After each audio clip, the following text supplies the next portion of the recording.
Welcome, everybody. Howdy. My name is Michael Green, professor of law at Texas A&M University School of Law, where I'm the director of our workplace law program. We focused on practical application of workplace law for our students with a course concentration and out-of-the-class experiential work and a great student organization called ELSA. We have a burgeoning commitment to develop a niche in this field through inviting scholars, alumni, and attorneys for webinars just like the one you're about to watch that covers important workplace law topics. This particular webinar is part of a series of what we have called our TAMU Law Answers webinar series. All of the webinars in this series have addressed matters arising as a result of the coronavirus, providing insights from experienced Texas A&M Law School faculty and legal community experts. We started off with the CARES Act webinar series that focused on legislation looking at individual incentives, small business incentives, healthcare implications, and housing. Our webinar today is part of a series on broader legal issues in the age of the coronavirus. We had the first webinar in this series this past Thursday on bankruptcy issues, and today we cover workplace issues. We are developing other webinar series, some on business issues that will be developed, and you'll get more details on that on our webinar page, http://tamulawanswers.info. With all of these webinars, my colleague Gabriel Eckstein has been behind the scenes planning logistics, working with Kirsten Evans from our marketing and communications department, and we want to thank them for all the hard work involved in making this webinar happen. Now let me shift to a few housekeeping matters and then tell you who our presenters are. Each presenter will have about 8 minutes. When all three have finished, we will use the remainder of our time to answer your questions. The Ask a Question function is available to you at the bottom of your screen. We ask that you try to use this to function primarily on raising questions that would go directly to the presenters during the Q&A session. Also, this webinar is being recorded. The video, its transcript, and any PowerPoint slides will be posted on our website at tamulawanswers.info. Now, let me mention our three presenters. Oh, but before I do that, I'm required to provide the following disclaimer. While all the panelists are attorneys, they will be discussing the law generally, and nothing in the webinar should be considered as legal advice. Attendees should consult their own legal advisor to address their own unique circumstances. Now, the presenters' profiles are available on the website where you registered, so I won't take time with that. Let me just say our first presenter will be Paige Biggs, who's a senior counsel at Kelly Hart. She practices primarily advising employers on labor and employment-related matters. She was ranked one of the top attorneys in labor and employment law in 2019 by 360 West magazine. Then our next speaker will be Jason Smith, who has a proven record of representing employees and obtaining jury verdicts involving corporations and the government. He obtained the first sexual harassment jury verdict in Tarrant County. Last but not least, I'm grateful to have my Texas A&M law professor colleague, Angela Morrison. Angela worked for the U.S. Equal Employment Opportunity Commission as a first trial attorney in Las Vegas, and she previously served as the legal director of the Nevada Immigrant Resource Project. All right, Paige, it's up to you. You've got the cue. Okay. Good morning, everybody. Thank you so much, Michael. It's a pleasure to be with you guys today. As Michael mentioned, my name is Paige Biggs, and I'm going to go ahead and start. I have a PowerPoint that'll help you guys follow along. So I'm going to go ahead and start sharing my screen with you guys.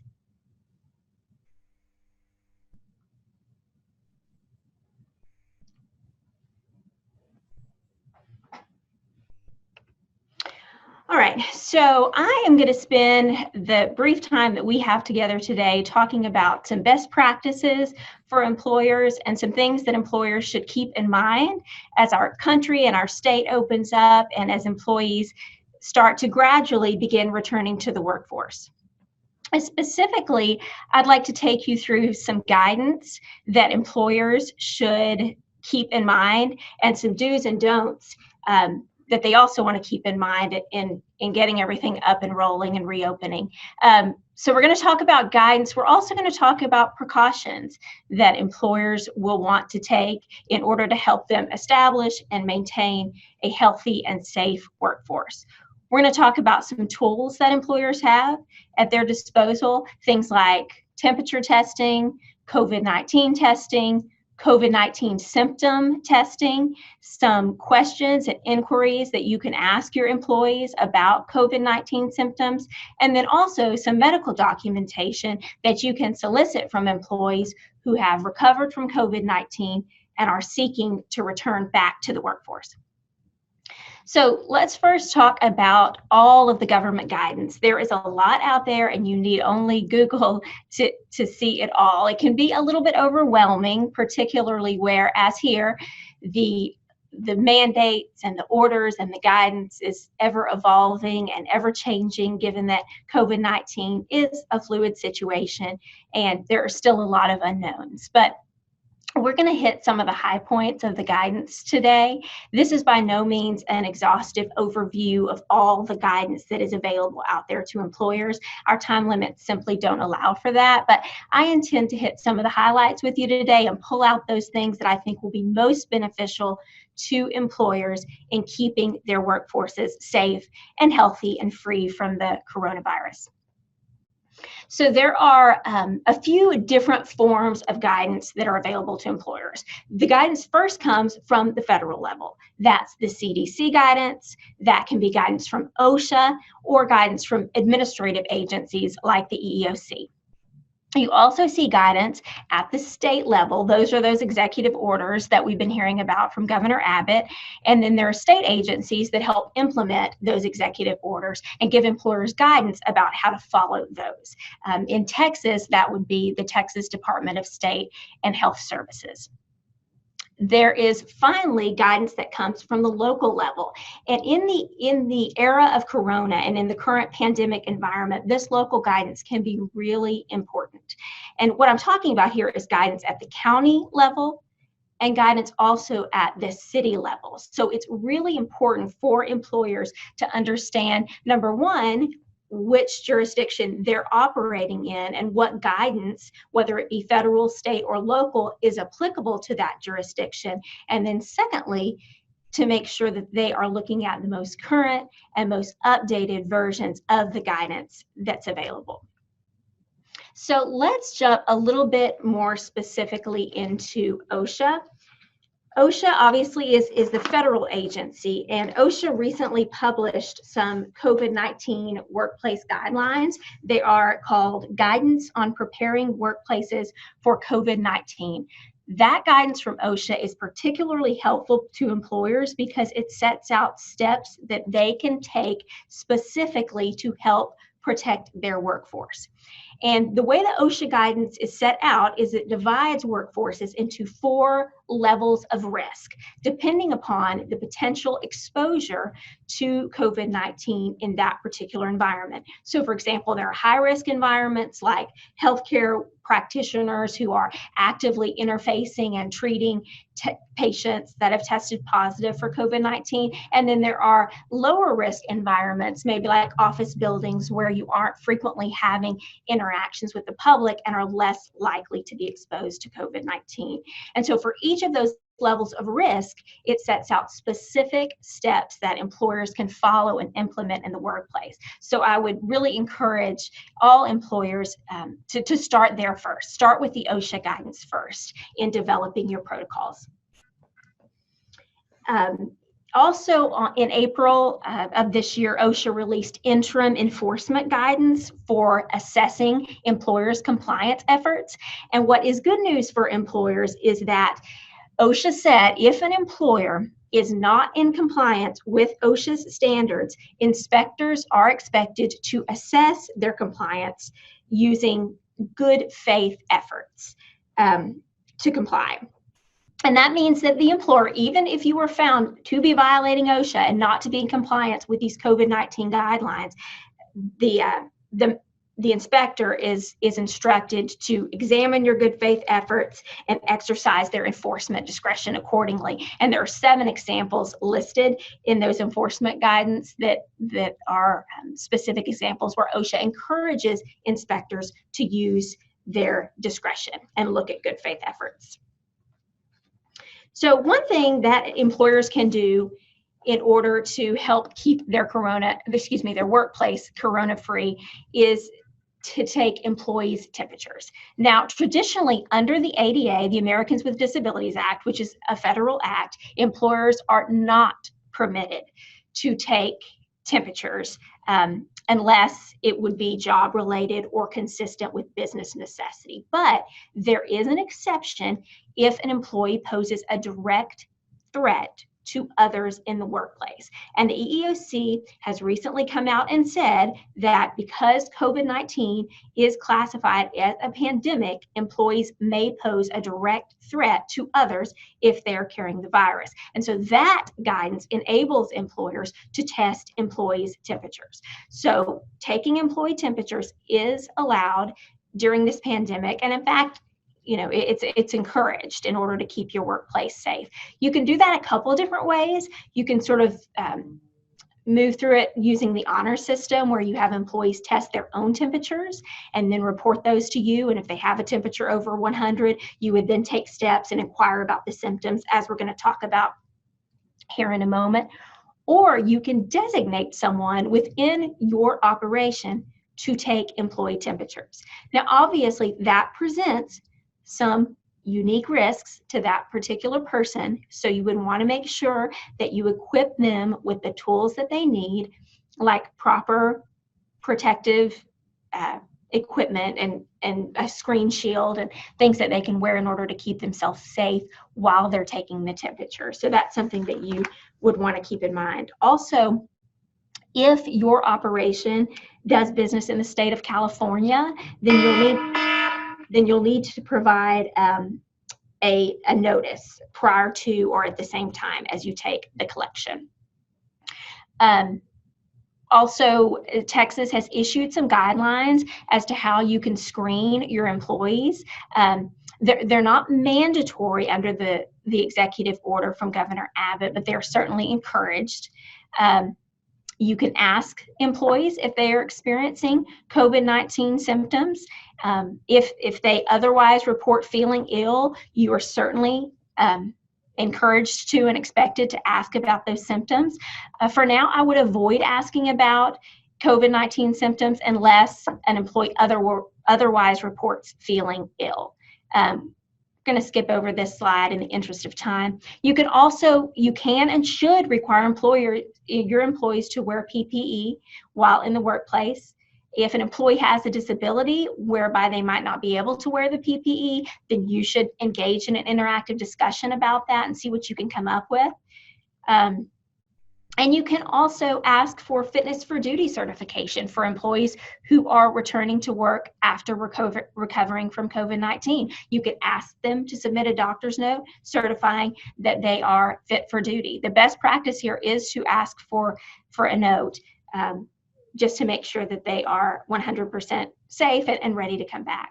At this point, you can test for COVID-19. That's very clear under the EEOC's guidance, but I would not advise that you do serology testing, which is some of the testing that they can do for whether an employee may have the antibodies. There are a number of reasons on the PowerPoint why you shouldn't do that, but at this point, I would stay away from that and just stick to some of the other forms of testing that we've talked about. Thank you. All right, now we have Jason.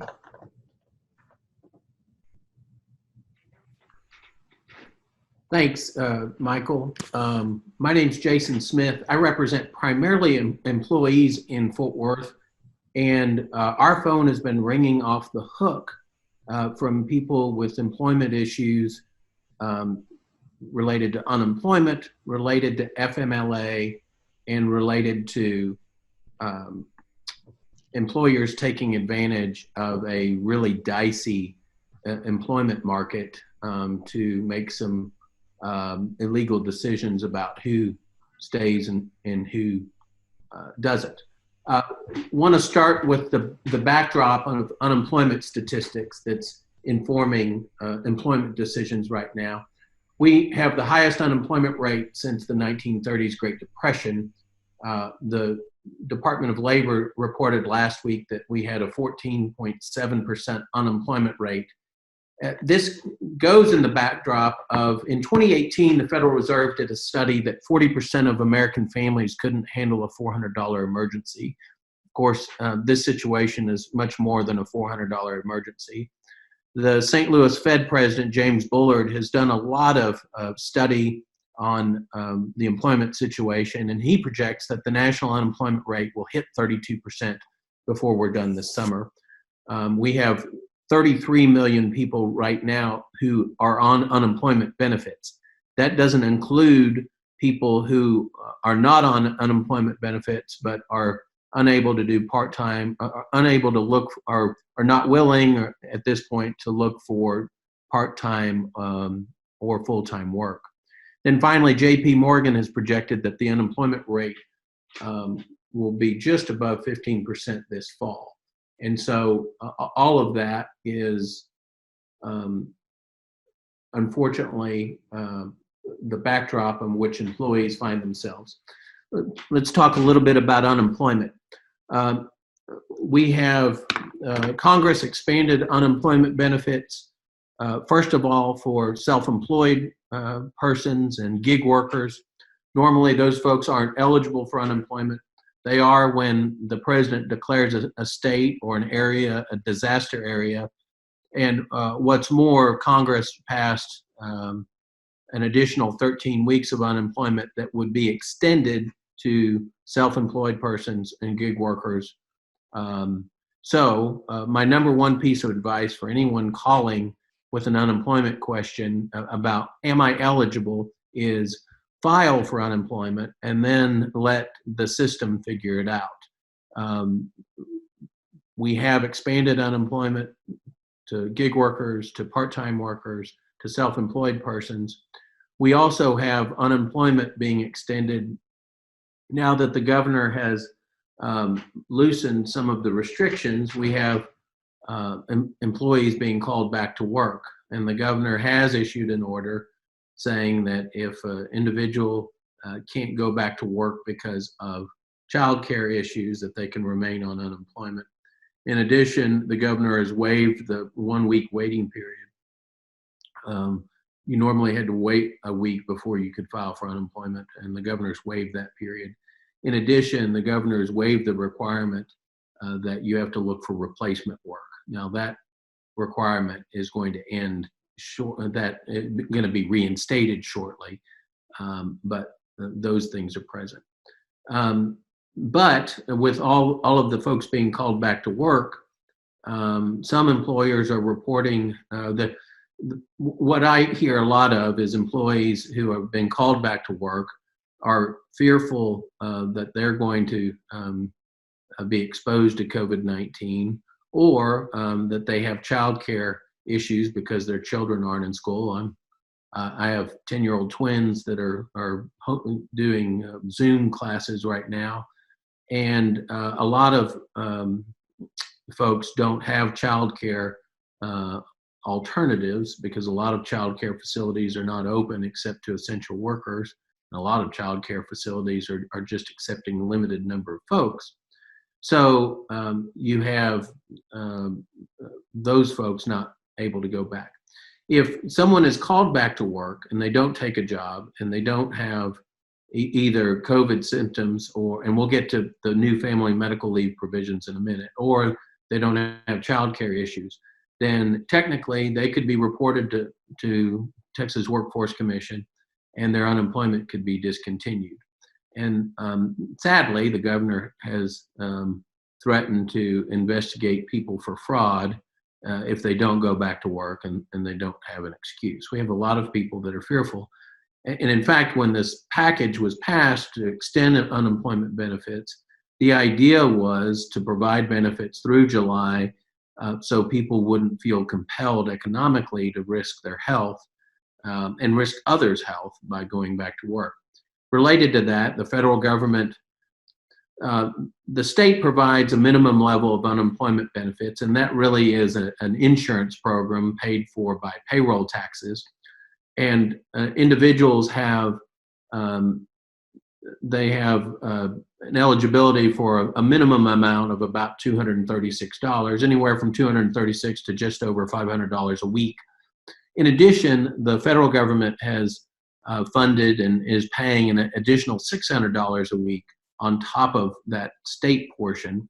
And that $600 a week paid in addition is going to be paid through the end of July. But at the end of July, we're going to have a lot of people, when those benefits run out, we're going to have a lot of people looking for work in a very tight labor market. There are some areas that are in demand. Healthcare, Amazon I know is hiring, Lockheed is hiring, but a lot of other employers there's a very tight market. This dovetails with the Family Medical Leave Act. In general, the Family Medical Leave Act, signed into law in 1993 by President Clinton, provides employees 12 weeks of family medical leave for certain issues. If they have a health condition, if they have a loved one who has a health condition, if they have, if someone dies and they need to take leave, and some other limited reasons. Congress passed earlier this year, in light of the pandemic, some additional reasons. If you have COVID-19 symptoms, but they don't necessarily rise to the level, or you've been exposed to COVID-19, or you have been asked to stay home by a government official because they think that you've been exposed or that you've been quarantined, or if you have a child home from school because their school has been closed and you have no child care related to COVID-19 issues, then an employee can take leave. In addition, for the first time in this country, for employers with less than 500 employees, but more than 25, employers have to provide a certain minimum payment of paid leave if they want to retain employees. They can, and that paid leave is a minimum of $200 a week for 10 weeks. If you have symptoms, they're required to pay you for 2 weeks, even if you are going to be at some point laid off. And this also dovetails with the Paycheck Protection Program, which provides that some amounts of the loans made to small businesses to pay payroll, those can be waived if the employer retains 75% of their employees and doesn't lay them off. So that dovetails with the family medical leave provisions. And we've been getting a lot of phone calls, especially from people who don't want to go back to work. They're fearful of being exposed. The Family Medical Leave Act doesn't extend to those people who have fears. If they have symptoms that they're seeking treatment for, then they can get medical documentation and take that family medical leave. And then the third area I want to talk about is when you have a tight labor market, unfortunately, it is ripe for an opportunity for employers and managers to make improper considerations in making employment decisions. I've received calls from individuals where the employer has laid off only the employees who filed FMLA in the past, or only employees who have filed workers' comp claims in the past, or they've targeted that employee who filed that sexual harassment claim against the owner. And we're going to have a very tight labor market for at least the next 2 years.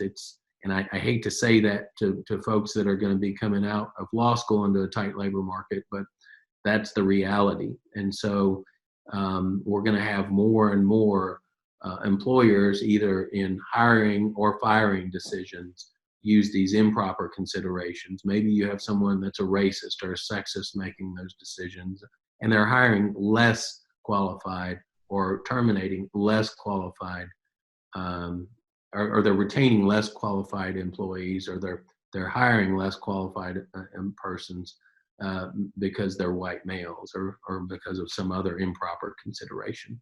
So the three things again are unemployment benefits have been expanded, although at the end of July, a lot of those benefits are going to cease, at least at this point. They could be extended. I don't know that the $600 a week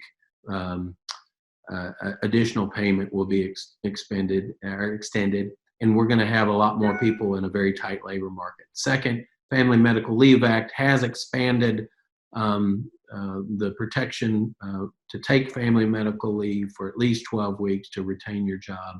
And then finally, unfortunately, watch out for improper considerations made in hiring and firing decisions by employers as the labor market becomes worse and worse. I wish everyone luck and stay well, and I look forward to a conversation about your questions. Thank you, Jason. Let's move on to Angela. Hello, so I'm really glad to be here, and thanks to Gabriel, to Michael and the law school for organizing this, and thanks to both Jason and Paige for being on this panel with me. So today I'm going to go ahead and talk about issues that may come up with non-citizen workers for both the workers themselves and for their employers. My plan is to talk about protections in the workplace that apply to non-citizen workers, how leave and unemployment insurance may affect non-citizen workers, any changes to the employment verification process, and some of the issues that are coming up around visa and employment authorization document processing. And when I'm talking about non-citizen workers, I'm just referring to workers who aren't citizens. It could cover a range of immigration status, from people who either have legal permanent resident status, so those are people with green cards, to people who have deferred action for childhood arrivals, or even people who lack immigration authorization or work authorization. When it matters, I'll specifically point out the type of immigration status that I'm referring to. Okay, so first I want to highlight some of the protections in the workplace that may or may not apply to non-citizen workers, mainly focusing on the kind of issues that may be coming up in the workplace post or during the COVID-19 pandemic. So first, if we look at the different laws, so we're looking at Title VII, ADA, to some extent ADA and its amendments. And so those laws, as both Paige and Jason hit on some of these aspects, prohibit discrimination on the basis of race, color, religion, sex, national origin, disability status, and they also prohibit retaliation. Those protections apply to all workers in the workplace, regardless of their immigration status. What may change is the extent to which the worker may be able to seek remedy under the various statutes. So for Title VII and the ADA in particular, workers can seek compensatory and punitive damages, so they can get damages for actual harm that happened to them and damages that are meant to deter employers from engaging in that behavior in the future, but there are going to be limitations on other types of remedies. As far as the Osha Act, which covers worker health and safety and prohibits retaliation against workers who complain, again, all non-citizen workers are able to get protection under that. There may be some limitations with respect to workers who lack immigration status. They're not going to probably get back pay or some of the other remedies that are available under the Osha Act. And then the final protection in the workplace that I was going to talk about is the National Labor Relations Act. And for that one, it provides a right for collective action, prohibits retaliation. And there again, the protections technically apply to all workers, but there is no remedy for workers who are unauthorized. So moving on to leave and unemployment. So as far as leave goes, so for leave, all employees are covered by the FMLA, as well as the provisions of the Families First Coronavirus Response Act and CARES Act, regardless of their immigration status. So if those laws otherwise cover the worker, then they're eligible for leave under that, regardless of immigration status. With employment insurance, There's some variations in that depending on immigration status. So for Texas state and federal law, a worker must be work authorized during the base period of employment. So the period of employment that the Texas Workforce Commission uses to determine what the pay should be.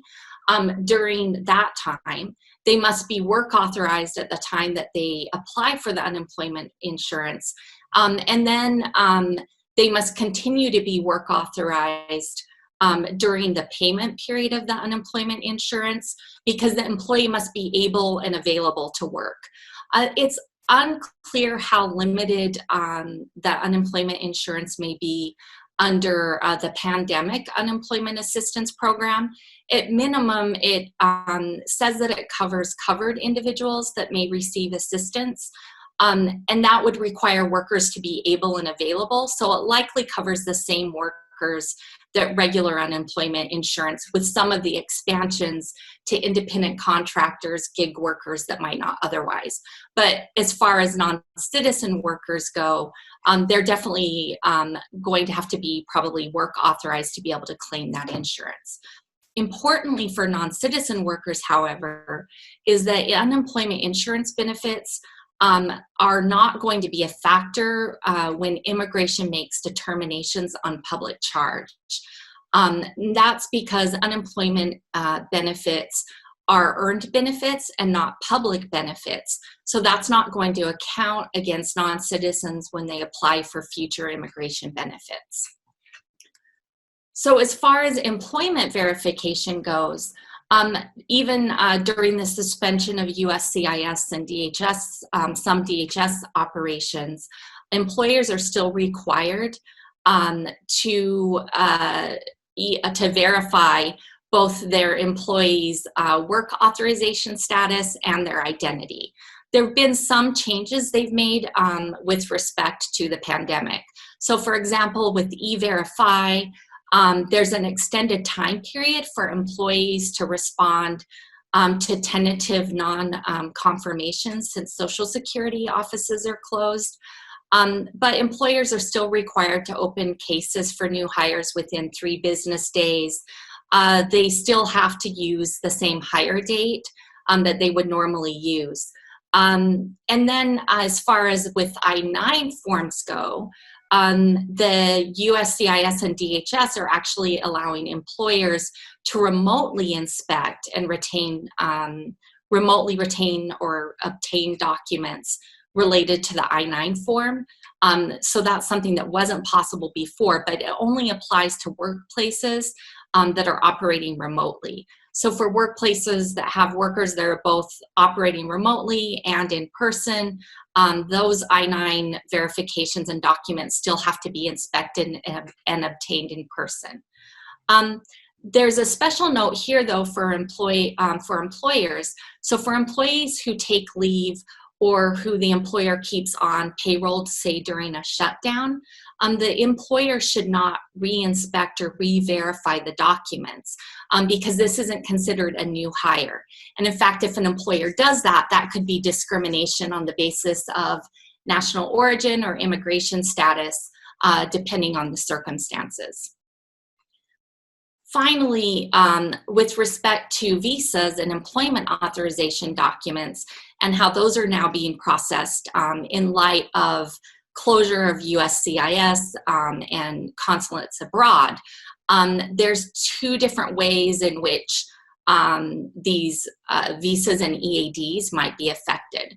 So as far as renewals go, USCIS is still going forward with renewals of visas or with employment authorization documents, and they'll be using biometrics that are already on file.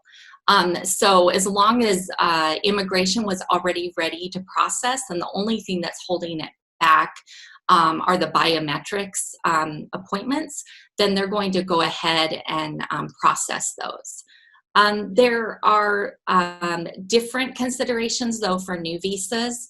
So there was an order that the administration issued that put a 60-day hold on immigration visas. That started on April 23rd, but its impact was very limited. So it was only a hold on certain family members of U.S. citizens or permanent residents who reside abroad.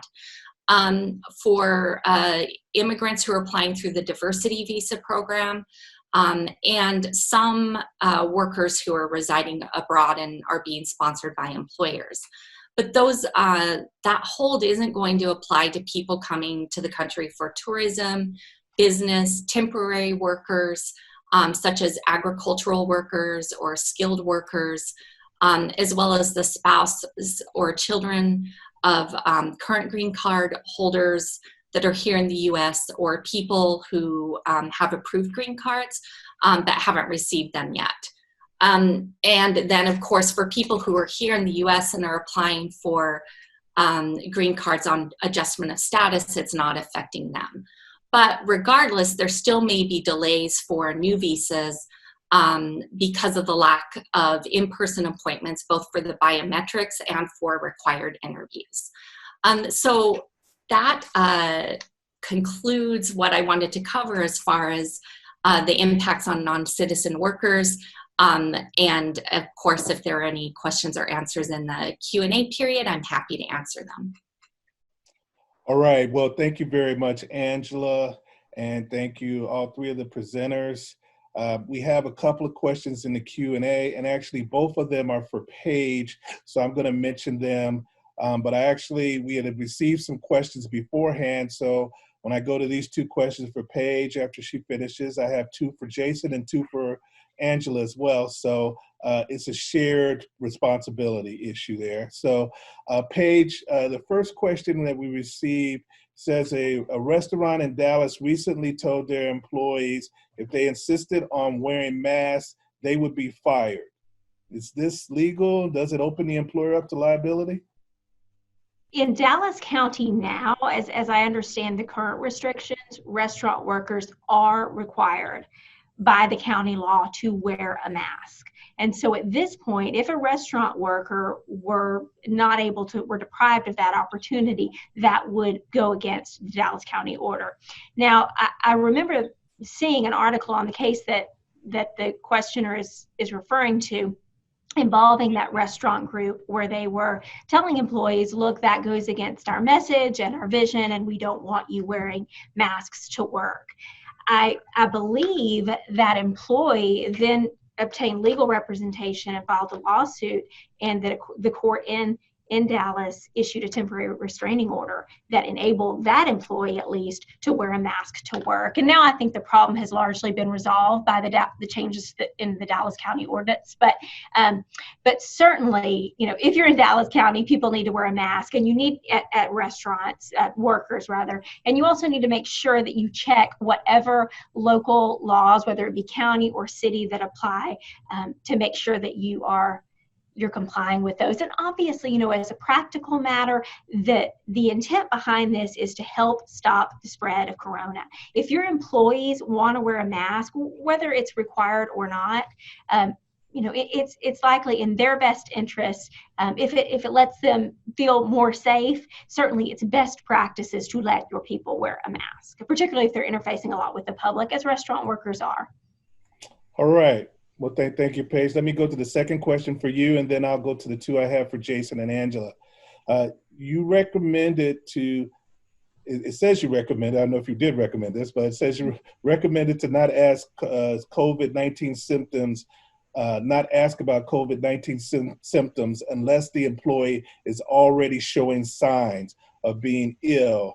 Mm-hmm. We happen to be a healthcare facility. We currently have our employees answer pre-screening questions, the same pre-screening questions we ask our patients, and that includes their symptoms.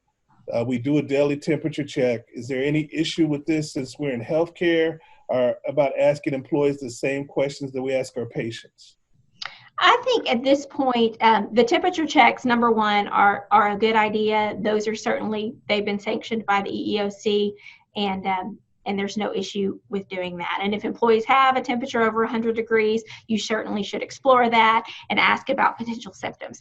I think in the healthcare industry, I did say that at this point, it's a little bit unclear as to whether you can go into symptoms if someone's not exhibiting symptoms.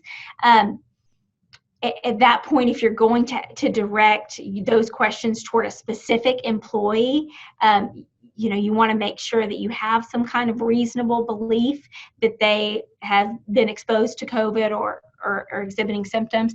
I think, the healthcare industry is a little bit unique given the high risk that exists there when you're interfacing with patients and people who are potentially ill on a daily basis.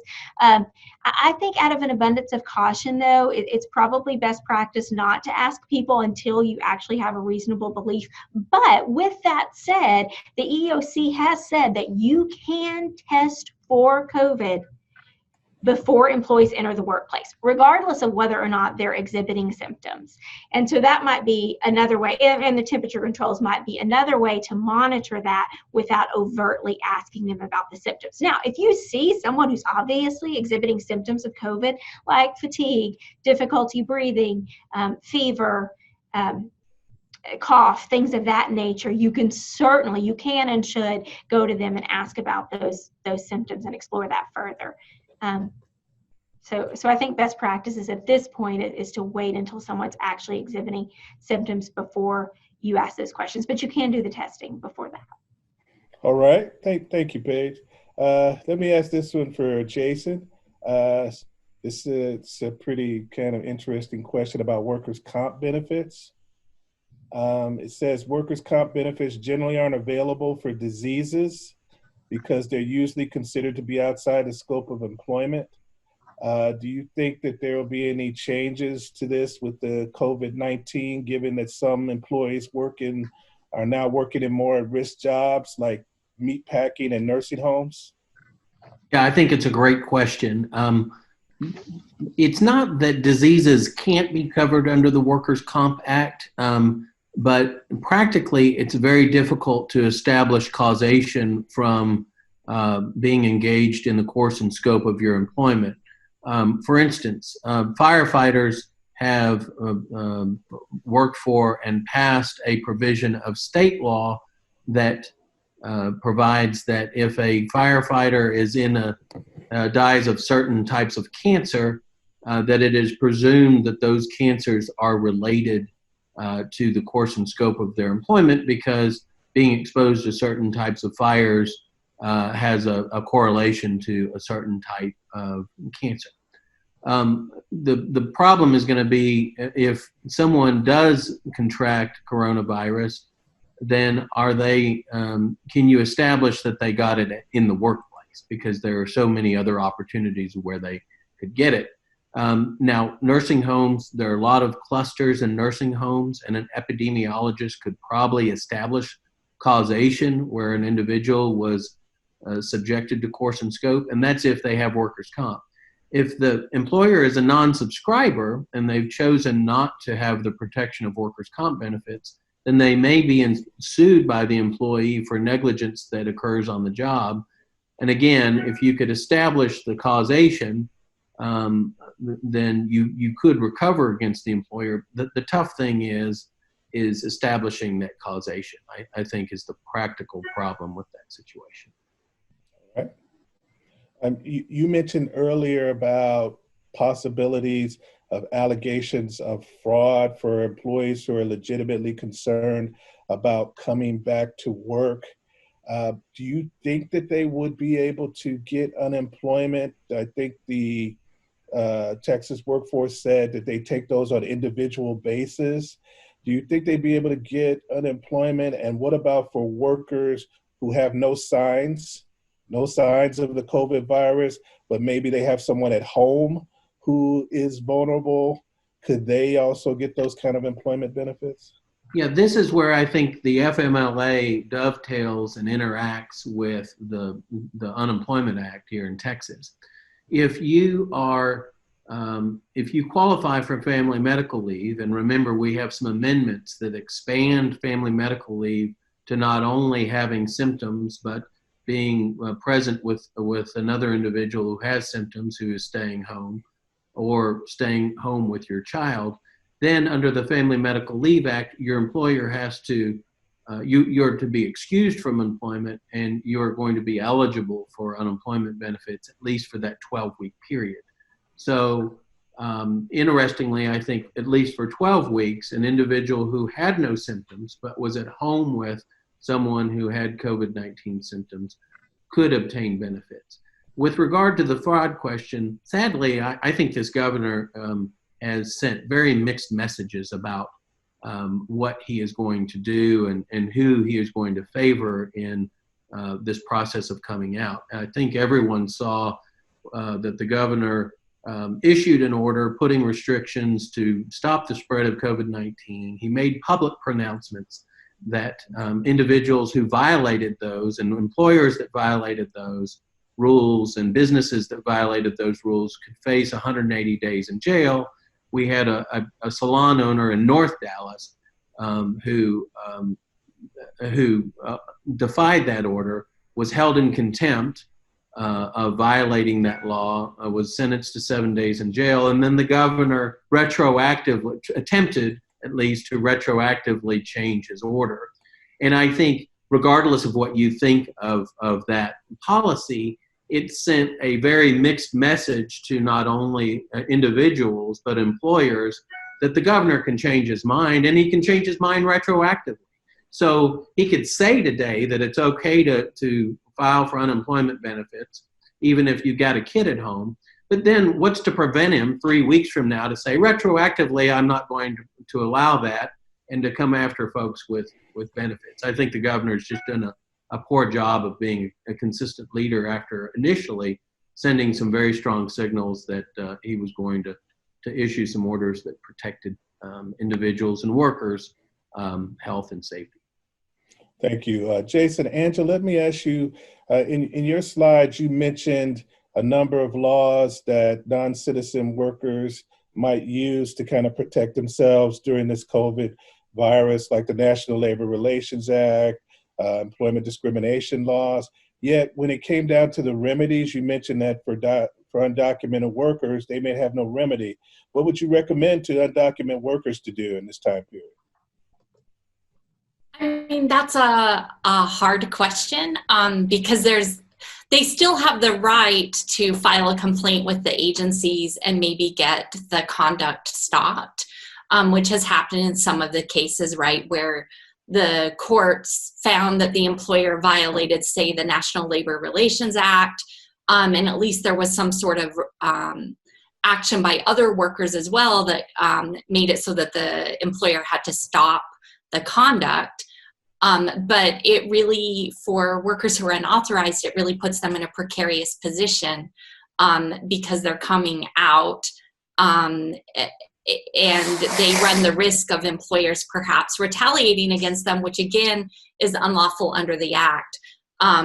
So, I mean, I think what a lot of people are recommending and a lot of immigration immigrant worker advocates recommend is that workers as a whole exercise their right to collective action and try to effect change in their workplace by joining with others, because then they can have better protection. But there are some agencies which do guard or don't inquire into the workers' immigration status. So the EEOC, the Osha still doesn't inquire into immigration status, Department of Labor.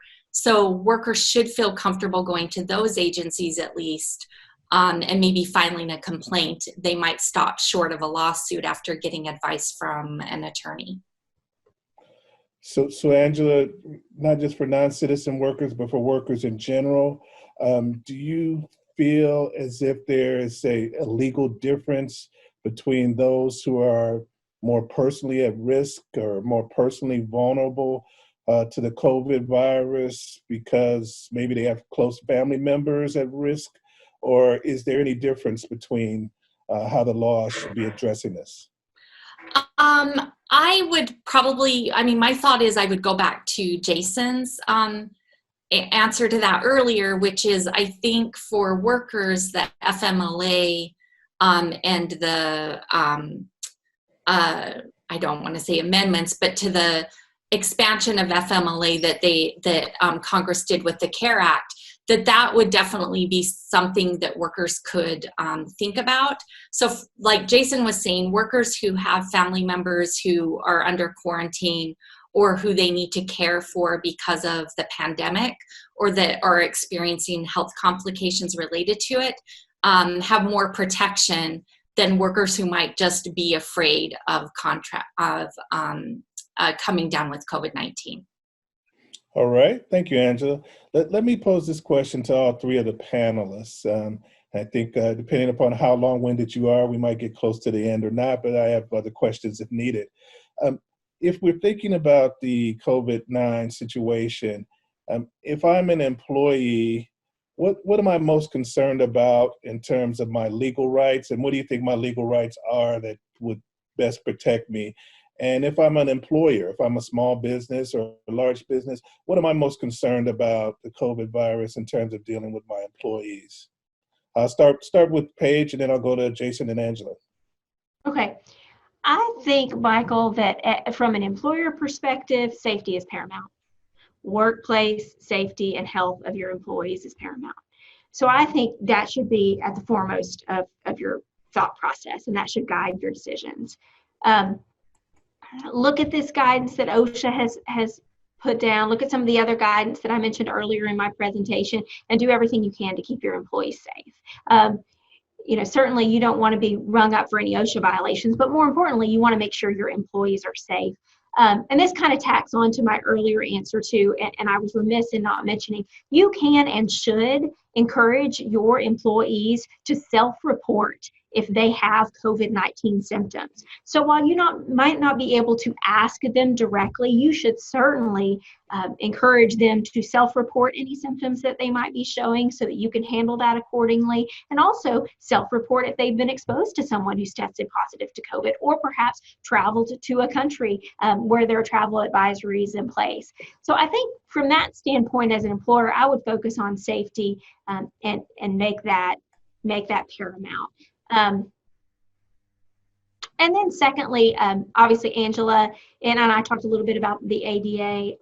It's really important to be aware of those discrimination laws. This is a trying time for employers. I mean, that's likely an understatement, but we know it's difficult. You're navigating this unprecedented pandemic and you're having to make employment decisions really quickly, but stay vigilant, be aware of those laws, make sure that you are, to the extent that you're making decisions about employees with respect to COVID-19, whether it be leave, whether it be taking disciplinary actions or termination, I would really strongly advise that you go ahead and consult with legal counsel. I know that's another extra step in an already stressful process, but it really is important in order to put employers in the most defensible position going forward and make sure that you are still complying with those discrimination laws, whether they be federal or state.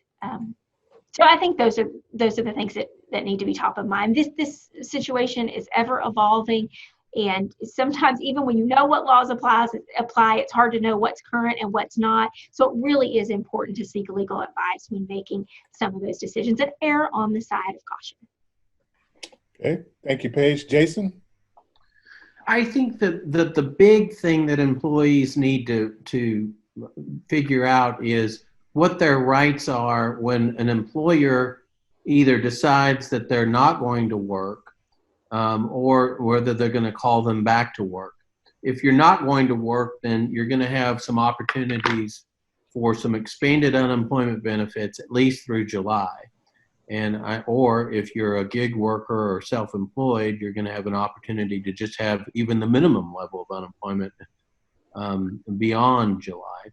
So that's available if you're not able to work, or if you aren't able to work because you have to care for a child, or if you're not able to work because you have to stay home with someone who has COVID-19 symptoms, or you have COVID-19 symptoms, or you've been diagnosed. And so you can get unemployment benefits. There are some family medical leave amendments that expand protection to you. And then coming back to work, I think you need to, as Paige talked about, you need to have an awareness that your employer has a duty under federal law to provide you a safe workplace. And a safe workplace is not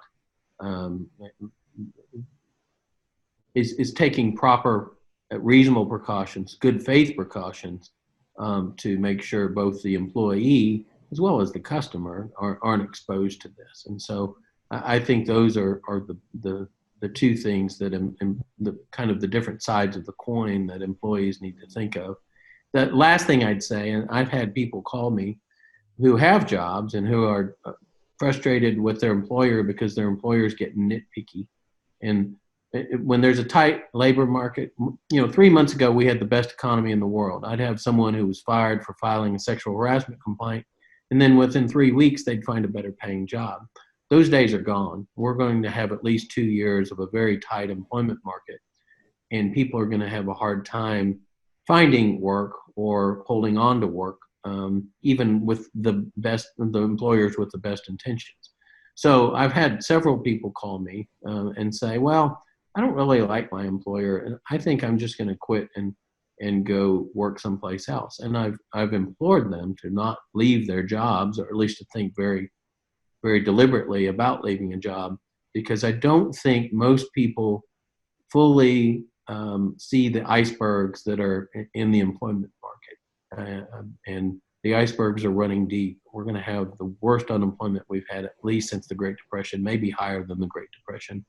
And then even when people start coming back to work at 25% or 50% or 100%, there are going to be a lot of businesses that don't reopen. And so there are going to be a lot of jobs that just aren't available that were there before.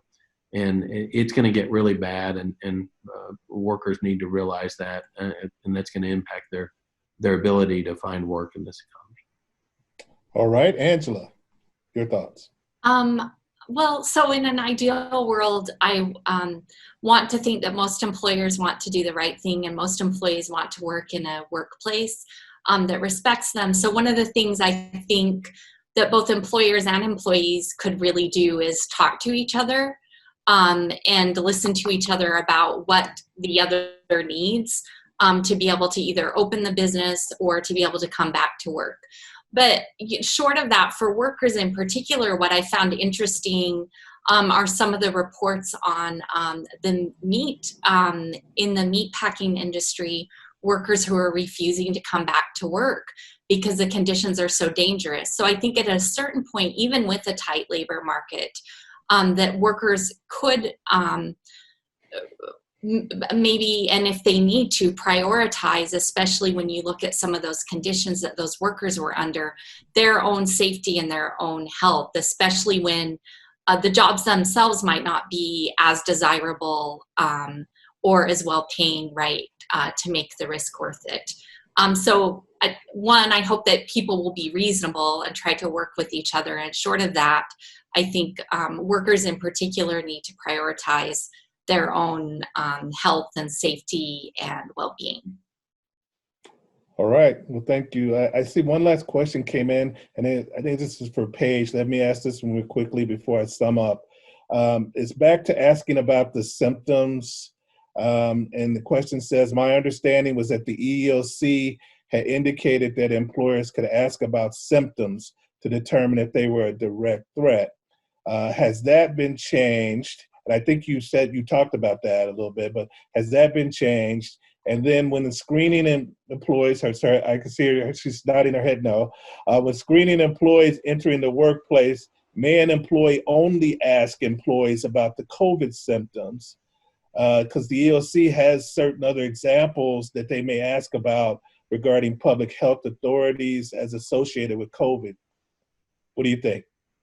Okay, in response, that's a good question. In response to the first part of the question, the guidance has not changed. The EEOC has made it clear that you can and should ask employees about symptoms to the extent that they self-report that they're experiencing symptoms, or to the extent you learn it from somebody else, or you personally observe it. You should ask about those symptoms, and you should take action to remove them from the workplace, because there is a potential that they have COVID-19, and you need to act accordingly. And then you need to go to the people you need to ask them to identify the people that they've had contact with within the last 48 hours. And by contact, I mean prolonged close contact within 6 feet for a period of 10 to 30 minutes, and then you need to alert those people. You would never give the employee's name. That is confidential and should be kept as such, but you want to make those people aware, and you want to send those people home too.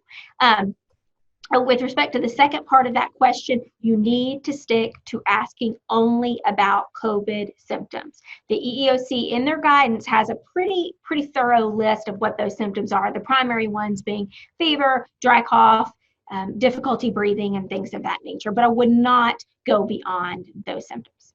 Okay, well, I see my time is running out. Let me just mention a few last things before we sign off. I've got 2 final comments. Additional webinars are forthcoming, and you should check TAMU Law Answers Info, our website, for updates. There you will find the videos, the slides, and the transcripts of all our past webinars on that website. And within probably 2 days, you will also see the video, the slides, and the transcripts for today's webinar should be posted by then. For my final comment to all of you, we know this is a webinar about issues that affect workers. We would be remiss if we did not take time to thank the doctors, the nurses, the first responders, the grocery store, the public utility, transportation, restaurant, manufacturing workers who supply tissue paper, meat and food processing, package and food delivery, and all the many other workers out there who are facing uncertainty while providing so many necessary services to all of us during this pandemic. We appreciate you. We hope that you all learned something today about how to make the workplace a little better despite COVID-19. And I hope you all have a wonderful Tuesday. Thank you.